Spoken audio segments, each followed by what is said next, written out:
We should change society somewhat. Yet you participate in society. That's it. I Yeah. am very intelligent. Something a bit frustrating happened to me the other day.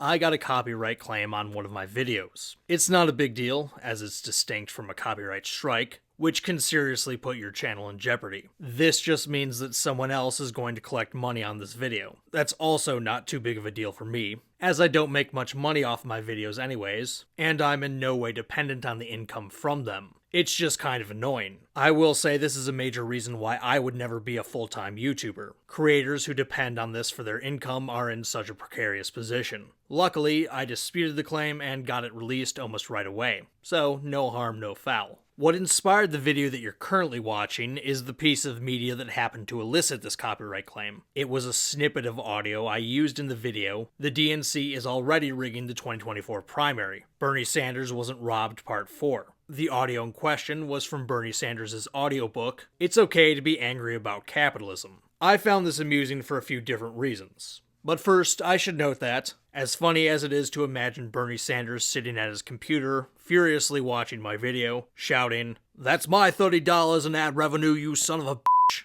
that's not what happened. It was the company that produced and distributed the audiobook, Penguin Random House, that filed the claim. And again, they released the claim almost immediately, so it's all good. Now, like I said, there are a few reasons why I thought this was so funny. First off, it's funny that Penguin Random House, one of the largest book publishers in the world, which is owned by Bertelsmann, a German media conglomerate that's one of the largest companies of its kind in the world, decided to publish a book railing against capitalism by a self-identified socialist. While on its face it's certainly amusing, it's not exactly fair, in that Bernie Sanders does not rail against private industry or making money per se. In his book, he decries what he calls uber-capitalism, which is a fallacy, but that's another topic for another day. And from the corporate end of things, Penguin Random House doesn't care what the book is about, as long as it makes them money. It's the exact same reason why Amazon sells Che Guevara t-shirts. What about the irony from my end? Me, a self-identified capitalist, getting steamrolled by the evil corporate machine. Well, I addressed this anticipated criticism on Twitter. As I tweeted a few days ago, before some leftist writes, "That's capitalism for ya," fair use is perfectly in line with property rights. If I just posted the whole or significant portions of the audiobook for free, or worse yet, monetizing it for myself, that would be theft and a violation of property rights, and Penguin Random House would be perfectly within their rights to have it taken down or monetized for their purposes. By using a small portion of the book in service of creating a larger project of my own, it makes the use transformative in nature.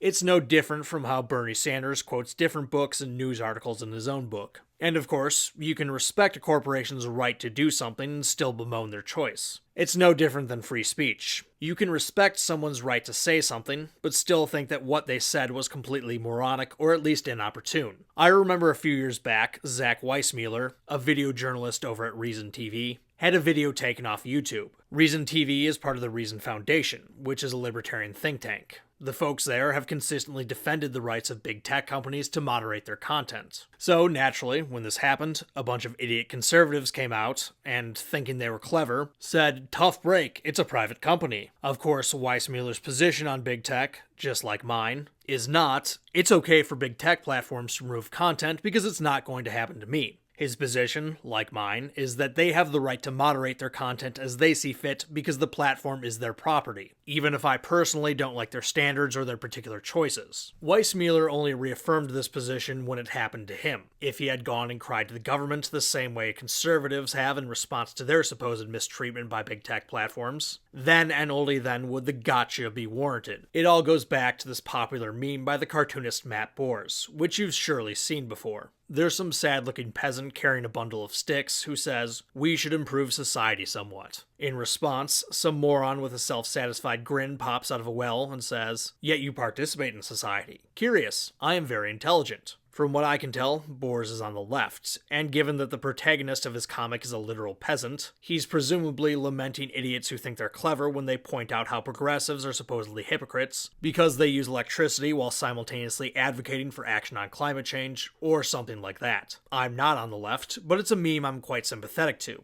as we critics of the government get lots of this nonsense as well. I can't tell you how many times I've been on Twitter or in the YouTube comments section, and I'll say something akin to, the government kind of sucks, and some moron will pop out and say, yet you drive on roads. Curious. I am very intelligent. It's the exact same fallacy. You see, the reason I drive on roads is the exact same reason why leftists still use electricity. It's because we don't have realistic options to do otherwise. There are no major private road networks I can drive on. I cannot opt out of paying taxes in exchange for declining government services. If I don't send money to the government, they will throw me in prison. This is exactly why, if I make it to retirement age, and if Social Security is still available, I will collect every penny I'm eligible for. They robbed me my entire working life, I'm going to rob them back. The only time, in my opinion, where it's acceptable to hypocrisy shame someone, that is, the only time the dude popping out of the well is correct, is when someone does have realistic options to do otherwise, but declines anyways. Jet-setting global warming alarmists like Leonardo DiCaprio are the perfect example of this. He has other, less carbon-intensive ways to spread the good news of carbon reduction than flying a private jet across the world to some conference. He just chooses not to use those options. That's definitely not a good look.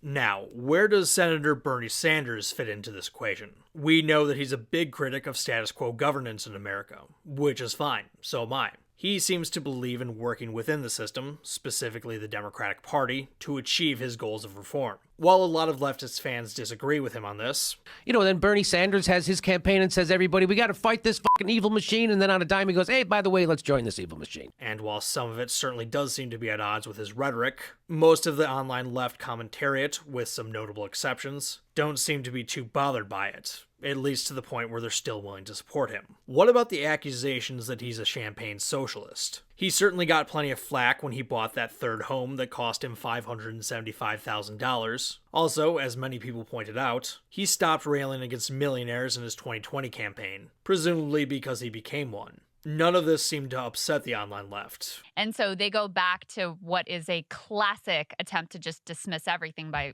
basically pointing, oh, you exist in the society as it is now. Like, how dare you? It's the meme. It's the meme. We should change society somewhat. Yet you participate in society. That's it. I am very intelligent. It is literally the meme. Yep. Much of the online left insists that major issues facing us, the issues that Bernie Sanders consistently raises, are structural in nature. In other words, while it would be nice for Bernie to give away some of his money, and while it would no doubt help some people, it's the equivalent of drops in an ocean. When Hassan Piker bought a mansion, he defended himself on these grounds while advocating for more systemic change. Hassan tweeted out, "Listen, if you're mad at me, tax the fuck out of me." I would get so mad. He was being sarcastic in the second sentence there. There's a fallacy here, though. As Jason Brennan and Christopher Freeman argue at Reason, it's not really true that donating to mutual aid wouldn't have an impact, and we don't take this standard when it comes to other things. It's true that the rich egalitarian cannot personally eliminate nationwide inequality by donating her excess income. It's true that if she does so, the change in distribution of income or wealth will be negligible. But, unlike the climate case, she can in fact make a significant difference about something she cares about, the well-being of the poor. An individual cannot eliminate inequality, but she can save a life or end someone's deprivation. When a rich egalitarian donates to the poor, she transfers money from someone who she believes shouldn't have it to someone who she believes should. A single donation may be a drop in the ocean, but sometimes drops in the ocean are morally required.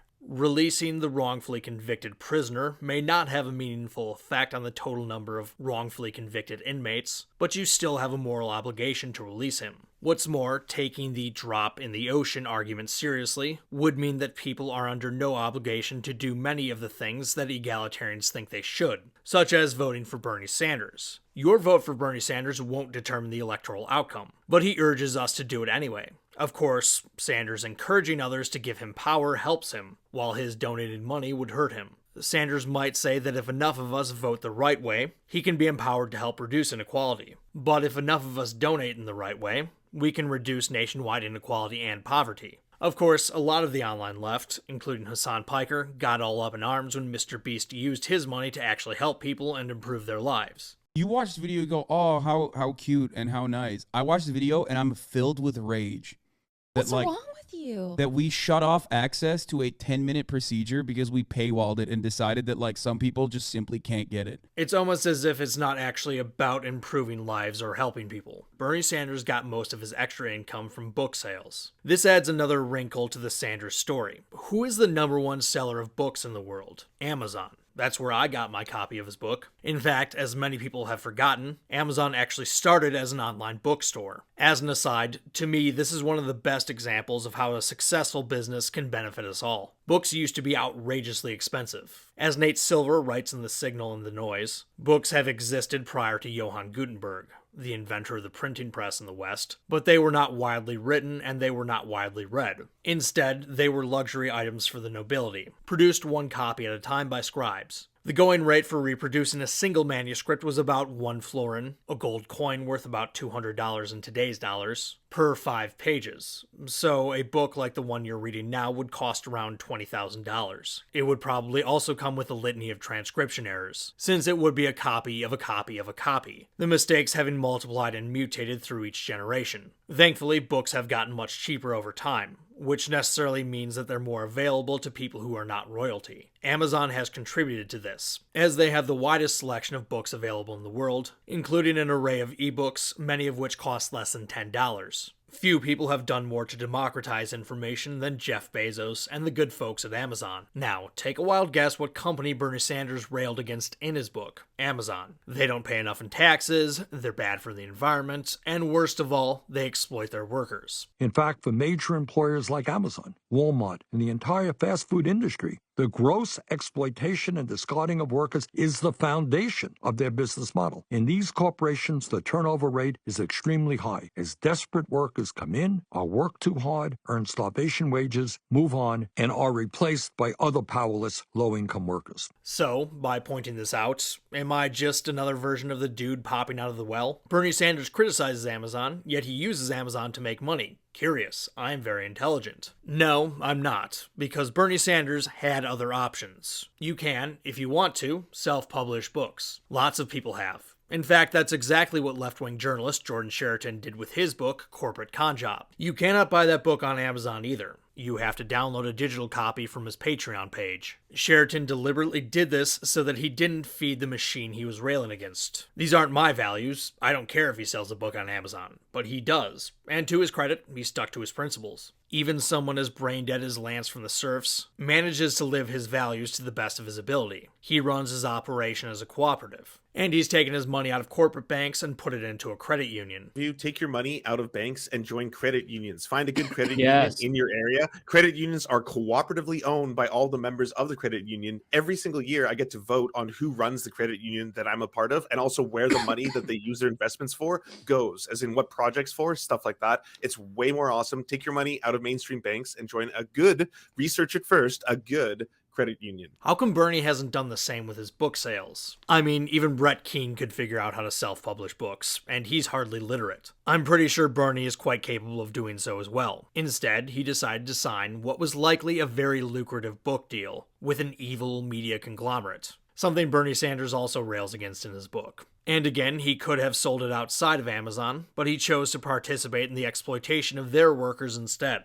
What was gained by this? The book might have been less accessible, but not necessarily. You can get self-published books in every medium you can get on Amazon with just an internet connection. Would he not have gotten the same amount of press, what with the national book tour, that he's getting now? Maybe. But he could have used this opportunity to rail against Amazon and advocate for people selling books outside of that system. He would have gotten a lot of attention for that, especially from independent media. It's not like Bernie Sanders is unfamiliar with blazing new trails. No one had run a major presidential campaign as successful as his prior to 2016 that was exclusively funded by small dollar donations. He even boasts about this in his book. At a time when virtually all campaigns were funded by super PACs and the very rich, we broke that long-established mold and created an entirely new approach to raising sufficiently large sums of money to run a truly national presidential campaign. We did not hold one fundraiser in a billionaire's mansion. We did not seek the support of super PACs. Our campaign was fueled by the working class, teachers, postal clerks, Amazon warehouse workers, nurses, small business owners, farmers, and veterans, with more than 2 million individual donors making 10 million contributions that average $18.50. No campaign in American history had ever received that kind of support. We had revolutionized campaign financing, developing an entirely new model that rejected big money and put the people in control. Why couldn't he have done something similar by selling his book in a different way? What was gained by publishing and selling his book through the traditional means, past putting money in his pocket?